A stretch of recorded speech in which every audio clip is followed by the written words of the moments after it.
My wife is at work show. Welcome back to another episode of the My Wife is at Work show, the weekly show made for my fiance Rachel. She's not my wife quite yet. That's in February. Every single week, I make a show for her when she goes to work and I am at home, just so she can hear my ramblings and my yapping for when she comes back on her drive back. This week's episode, it's going to be pretty busy. Episode 2 here. Before we get into anything, though, I have to say this video this week is sponsored by Still Nobody. Dog, we have 5 subscribers since last week. It's more, still not enough for a sponsor. We are not sponsored by anybody. LOL. Okay, first segment of the week, of course, is Austin's Weekly Obsession. this week for Austin's Weekly Obsession. I got a fun one for you guys. This past week, I went through about thousands upon thousands of trading cards that we had in our apartment from when I was younger. Baseball, basketball, football, tennis, Pokemon, Bakugan, all sorts of random cards. The best ones I could find were actually an assortment of baseball cards. I collected from about 2007 to 2009 pretty heavily baseball cards. I'd have all the top sets and all the upper decks and all that stuff. In this specific binder, I was able to find some of my favorites, and what I was able to find included a couple Clayton Kershaw rookie cards, a couple Nolan Ryan cards. I found that I had some Joey Votto rookie cards. I have 2 of those. I have Josh Hamilton's rookie card. Uh, I did get a little bit more into it. I bought a couple random packs the last 2 years.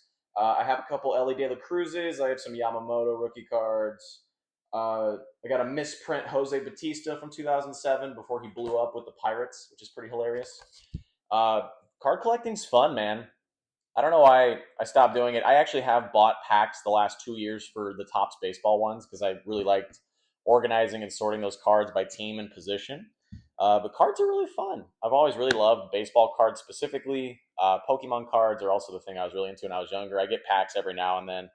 Uh, my So the goal over the week was I went through probably, you can ask Rachel this in the comments, I probably went through 10,000 cards legitimately. There's probably like thousands upon thousands of cards just on our counter here where I'm currently filming My Wife is at Work show. And we organized them, or I organized them. Rachel helped me a little bit, which was very nice. By year and kind of the sport, and then from there by team. Then we put them all into binders. So we were able to put bags and bags of cards into binders, which was really fun. Uh, my favorite year, of course, has to be 2007. That was the year I started collecting cards. I have all those Topps cards, the entire set. I just love the design of those cards. I'm going to put it up on screen here. I really love the design of the 2007 Topps baseball cards. I don't know why. I know it's the 2008 cards, but I always think of 2007 because the stats on the back are 2007. Why are sports cards so difficult to remember the years for? I don't know why. My Pokemon cards, my mom unfortunately threw away a lot of them when I was younger, I believe, or she sold them. So in the packs I've gotten recently in the years, I'm trying to see if I can collect one of each one to fill out like a pseudo Pokédex of some kind in one binder. But overall, some pretty good polls, some good rookies. I might do a pack on opening of the 2025 sets of Topps cards because I think Rachel might know what to get me as a gift for our anniversary coming up. Special anniversary episode possibly coming up. Yeah, so a lot of cards this week. That was my weekly obsession. It was really fun getting to dive into the world of cards once again. I am a fan. I also have a mic now. I don't know if I'm I don't know if I'm editing it correctly with the mic in. That might be a next week thing, but we do have a mic now, so hopefully the volume is a little bit better. It might not have worked this time, but hopefully it did. Our second segment of the week, Austin Sports Saloon. this week, for me personally, the Rangers are back in the wild card hunt. We had a crazy game the other day where they intentionally walked Wyatt Langford and Josh Young hit a walk-off home run against the Yankees. That was amazing to see live on TV. Rangers about a game, 2 games on average after every series right now out of the wild card. We did make some big trade acquisitions at the deadline. I am hoping that Merrill Kelly can keep up his so far 1-game streak of amazing pitching. Evaldi is currently the leader in ERA for MLB. Homie's like 36 years old and he's getting better with age. He's like a fine wine. How are we not in first place? I feel like we have great pitching. our offense has really let us down this year, but I feel like we're bringing it together. It's like 2 years ago when we won the World Series for the Rangers. Like we were kind of mid the whole year, and then we kind of just figured it out after the trade deadline. Got a couple pieces, even if they weren't necessarily any more helpful to the team, like Chapman was, respectfully. But it just seems like a different vibe now. I think they're going to figure it out. I'm very excited for Ranger baseball. This is the best time of year for baseball. In football news, preseason officially starts 2 days from now on Saturday. Rachel's hometown Green Bay Packers will be hosting the New York Jets. I'm sure that'll be a lovely contest. We'll take predictions on how many snaps Jordan Love actually takes in that game. Comment below if you think Jordan Love is going to take more than maybe, let's go, 1.5 drives in that game. I think that's definitely an easy under. I think maybe he takes one drive or doesn't play the entire preseason, like Jared Goff during the Hall of Fame game. Didn't even play the game. My Broncos are at the 49ers this week. Lovely stadium that they're going to go visit. Great city, San Francisco. Don't know what to make of these preseason games. I don't know if Bo's even going to play. Hopefully we get to see some of the new guys play, the rookies, see what they're all about, guys trying to make the team. Broncos, I think they're going to be a playoff team this year. I think we're going to sneak into the wild card for the next couple of years. Goddamn Chiefs. Going to be the end of us for the next couple of years. Yeah. College football is only about 3 weeks away. Texas Tech. We're going to get going here soon. So, yeah. Sports news, pretty light right now. It's mostly just baseball, but preseason will start, and then we'll get some football storylines going here pretty soon. I do think the Broncos will be better than the Packers. Sorry, Rachel. We'll have to bet on that game when they play. We might be going to that game, by the way. We might film an episode in Denver where they play the Packers. We'll see. All right. Our next segment of today's show, Lovebirds Book Club.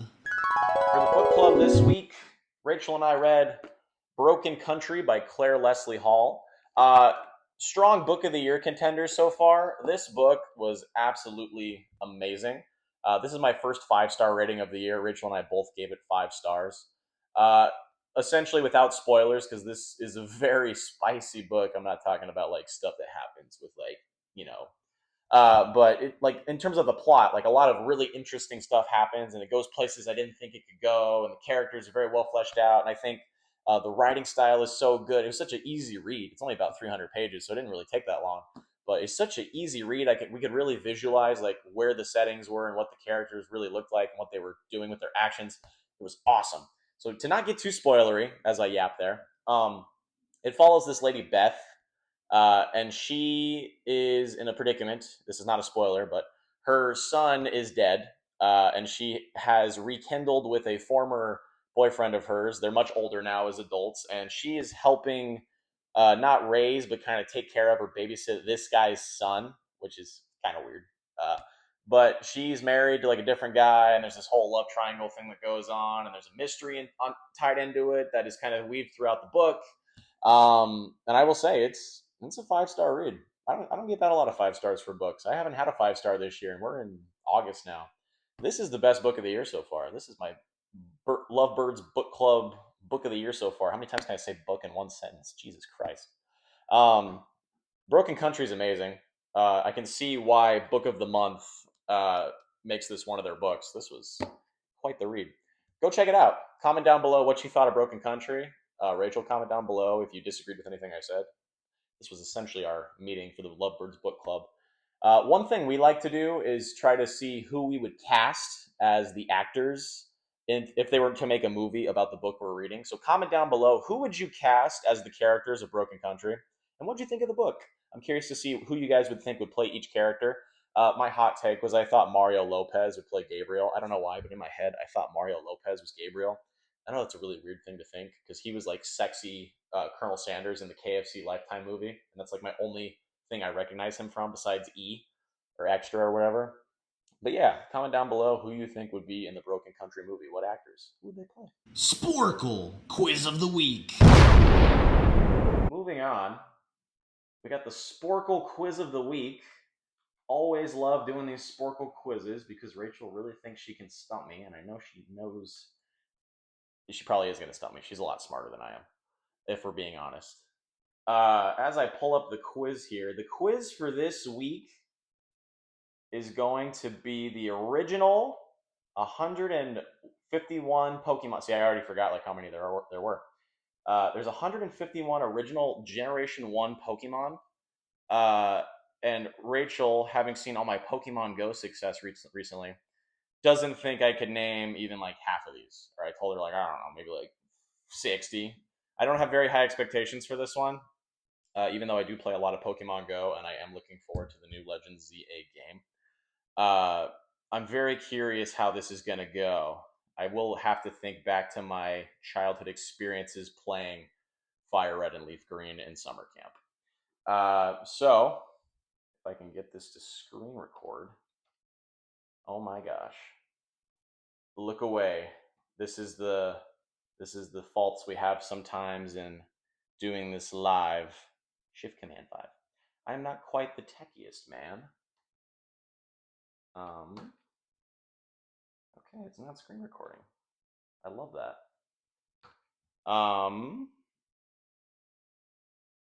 So what I'm going to do then, if this is not going to screen record, I am just going to talk as I do this, and hopefully I'll show you my screen at the end, and you guys can see how I did. I'll maybe keep like my own little tracker of like ones I don't get, and you guys can just let me know if that works or not. I can comment down below as well, kind of how I did here. All right, here we go. I'm going to give myself about 7 minutes here to complete this. First of all, we got Bulbasaur, and we got Ivysaur, and then Venusaur. We're doing all the starters first. How do you spell Venusaur? There we go. Charmander, the best one. He's my favorite. Charizard, Charmeleon, Squirtle, Wartortle, Blastoise. Okay, we've got all the starters, and then once you leave your starting town in the game, I believe you get into like Pidgey, right? Pidgeotto, Pidgeot, because they're spelled the same, and that one went first. Pidgeotto. And then you get into like Rattata, Raticate. Who else is in those earlier routes? Isn't it like Nidoran? Both of them. Nidorino, Nidorina, Nidoking. This must be riveting listening to me just name all these stupid names of these made-up characters. Nobody probably gives a crap about this. I'm trying not to curse. It's a family show for my wife, fiance, lol. Got all the Nidos. Who else is in those early routes? You can catch like a Primeape, I believe. No, a Mankey that evolves into a Primeape. Okay. I think that's it from there. And then you get to like the forest before the first gym. You get to Caterpie, right? And he string shots your butt. Then you get to Metapod, Butterfree. Did anyone else ever have a Butterfree before the first gym? For me, I usually get Charmeleon Butterfree before the first gym. Weedle or a Beedrill. Depends on how I'm feeling. Maybe both. Like to grind. Metapod. I already did. Wait, hang on. Kakuna, Beedrill, and then Pikachu's in the forest, I believe, and Raichu. I don't know if there's anybody else in the forest. Is there like Oddish and Gloom and Vileplume? Okay. I don't know if I'm gonna get through this in 7 minutes. This is quite a bit of dudes. And then you get to the gym, and he's got like Geodude, Graveler, Golem, Onyx, right? And then there's like the fossil dude in that same like Pewter City town, and that's Aerodactyl. That's Kabuto, Kabutops, Ammonite, Amistar. Oh my god, Amistar. From there, if you go on that next route, I think there's like Jigglypuff. Hilarious name. Wigglytuff. Is there like Clefairy in the mountain, I think? Clefable. What else am I missing? Is there like Spearow and Fearow? What other early ones am I missing? Ekans and Arbok. I think there's like Bullpix, Ninetales. Oh my gosh, what other early one am I missing? I almost got the first column. I'm actually pleasantly surprised. This is crazy. Oh my gosh. Poliwag, isn't he like near the beginning somewhere? Polyworld. I'm not assuming their genders. I just call them all dudes for some reason. They could be girls too. Polyrath. Okay, we got about 3 minutes left on this to see how many we can get. Let's start doing all the big ones. Let's do all the legendaries at the end. There's Mew. There's Mewtwo. There's Articuno. There's Moltres. There's Zapdos. There's Dragonite. Dragonair. Dratini. What is that one there? Is that Snorlax? It is. Okay. What else is near the end?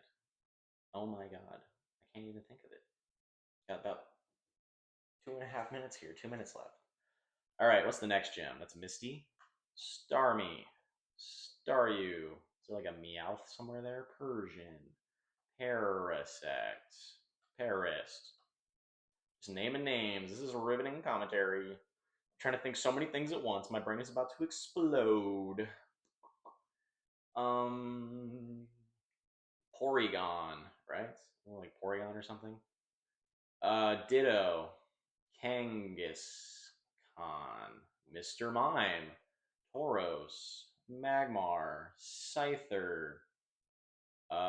Jinx.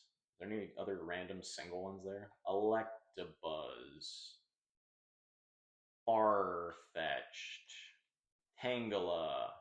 I'm going a little out. Let's just think gym leaders here for these last couple minutes here. Let's go to gym leaders. Who's the third one? Surge, Voltorb, Electrode, Magnemite, Magneton. All right, we got about 1 more minute here, and then we're done with this quiz. Let's see how many more we can get. Fourth gym is Erica. Is that like we've already done Oddish, Bell Sprout, Weepin' Bell, Victory Bell. Oh my god, I can't think of these mofos. LOL. Who else? Who's after the grass one? That's we do like Blaine, like Growlithe, Arcanine, Bullpix, no, Ponyta, Rapidash. Got about 15 more seconds. How many more can we get here? Tentacool, Tentacruel, Cruel for the Summer, Taylor Swift. That's for you, Rachel. You love that stuff. 5, 4, 3, 2, 1. Okay. So, oh my god, I didn't get Zubat. That's crazy. So I got a 62%. The average score is 67%. I got a 94 out of 151. Only in 7 minutes, though, so I still had about another 9 minutes left on the quiz. Could I have gotten it with 9 more minutes? I probably would have been cherry picking. I probably would have left some out. I definitely could have got Zubat or something. Another basic one I forgot about. I could have got like Ghastly, Haunter, Gengar, Abracadabra, Alakazam. That's crazy. Okay. Well, hopefully that screen records next time. That was a weird technical error. LOL. All right. Our next segment. Music, movies, madness.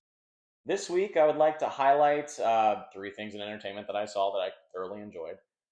This week, it would have to include Rachel and I watching the show Stick on Apple TV. It's from the creators of Ted Lasso. We really loved Ted Lasso, and it's from like one of the producers, maybe. Stars Owen Wilson, and it's really good. It's not as good as Ted Lasso. I gave it a 3 out of 4 stars, I believe, on Baby Butter Reviews. That's a plug for my review channel. Go check that out if you want more reviews. I do daily reviews. It was pretty good, not excellent like Ted Lasso is, but it still had a lot of heart. I really liked the golf elements, the cameos, and just it. You really gravitate towards the characters in a show like this. It starts out kind of whatever, like hit or miss episodes. There's one pretty bad episode, like episode 4 or 5, I believe. But the last 4 episodes of the show are like pretty good television, I will say. I really enjoyed it thoroughly and wanted it to continue, keep going. It really sets up a lot for season 2 and what I think could be an excellent show in the next season. One of the best episodes is the 3rd to last or 4th to last episode, where it's more of a dream sequence episode. That is some heartbreaking television. Yes. And then also, Rachel and I have started watching The Perfect Couple. I don't believe that came out this year, but it is really good. Rachel had heard a lot of good things. I didn't really know anything about it. It's really good. Liev Schreiber is absolutely menacing and also very likable, which is a very hard thing to pull off. Nicole Kidman is also very good. Cast is amazing. We're about halfway through the show, so you'll hear about what happens next week in the next 3 episodes. But I'm assuming it's going to finish just as good as it's going. Hopefully, I don't eat my words. Please don't spoil anything in the comments, or tell me if I'm going to be absolutely wrong and how much I'll love the ending compared to the first 3 episodes of the first half. So we've also been watching The Perfect Couple. We also watched Starting Five, the Netflix show or series that details NBA stars. That has been very good as well. I'm going to do this one as a two-parter. We also watched the new season of Quarterback with that as well. So we watched Starting Five with Quarterback. Quarterback is the most recent season, so we got to see Kirk Cousins and we got to see not Matthew Stafford. Oh my God, the guy that got traded for him, Jared Goff. We got to see Joe Burrow, and it was very exciting seeing the ins and outs of professional athletes. I will say they are people just like us, and it's very interesting getting to see like what they are like in their personal lives, even if it's fake for TV possibly. But it's nice to see kind of behind the corner. They were both really good shows as well. I would recommend you watch them if you really like sports and seeing behind the curtain and all that kind of stuff. Best thing for sure was Stick. I think Stick's a pretty good show. It's pretty fast. It's only about 29-minute episodes, 10 episodes total, so it doesn't really take that long to binge watch, like about under 5 hours if you're really adamant. Yeah, those were the 3 things I watched this week, and Rachel was part of all of them, which was really nice. And you should go check all those things out. Let me know what you thought down below. That's going to do it for our show this week. Little post-credits scene here. Rachel and I are playing in a pickleball tournament this Sunday, which will be Rachel's first ever pickleball tournament. She doesn't play too regularly. She's really nervous.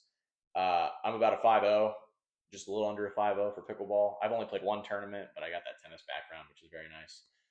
If you want the full details on that, there will be a video on Austin Todd Tennis and Pickleball, which I will link in the description, where you can check out the full-length video of us playing the tournament and all the ins and outs and before and afters on that.